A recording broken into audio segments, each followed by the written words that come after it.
Bismillah ar-Rahman ar-Rahim. La préservation de l'information religieuse au temps de la mondialisation numérique.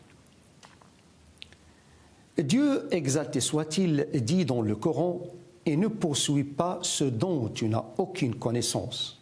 L'ouïe, la vue et le cœur sur tout cela, en vérité, on sera interrogé. » Sourate 17, verset 36. Nous vivons à une époque où les informations numériques abondent sans être soumises à aucune restriction, et ce au moyen des techniques utilisées par les réseaux sociaux. En effet, les informations religieuses furent affectées par ce fléau qui astreignit le musulman à subir une avalanche démesurée et quotidienne de messages religieux, rendant la distinction entre leur bien-fondé et leur illégitimité difficilement accessible même à l'expert. Alors que pouvons dire du musulman ordinaire?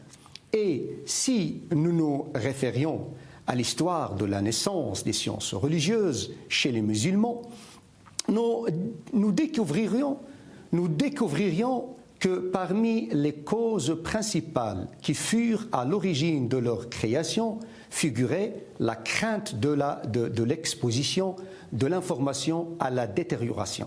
Le prophète sallallahu alayhi wa sallam a dit « Cette science sera tenue par les plus crédibles de chaque génération qui la protège contre l'altération des rigoristes, la falsification des négateurs et l'interprétation des ignorants. » À l'époque de la mondialisation numérique, l'information religieuse a subi d'autres multiples épreuves de ce genre. Il fut éprouvé par l'appropriation des rigoristes, la promotion des indécis et le maniement des détracteurs.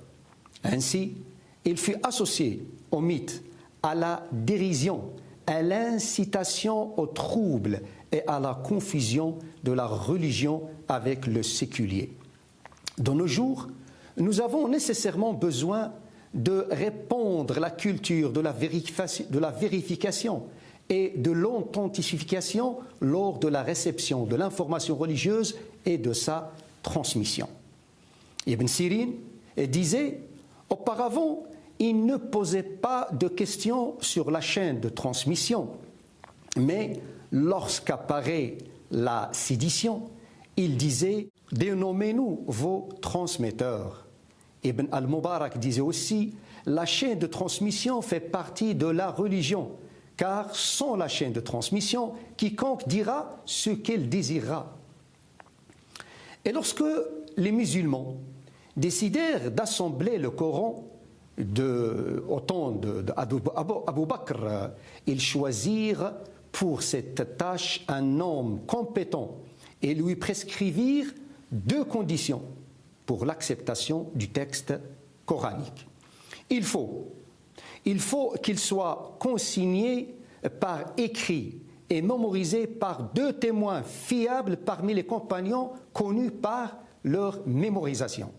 Par contre, pour l'acceptation de l'authenticité du hadith, ils posèrent comme condition la fiabilité avec l'honnêteté, car l'honnêteté toute seule n'est pas tout à fait suffisante pour faire véhiculer l'information religieuse.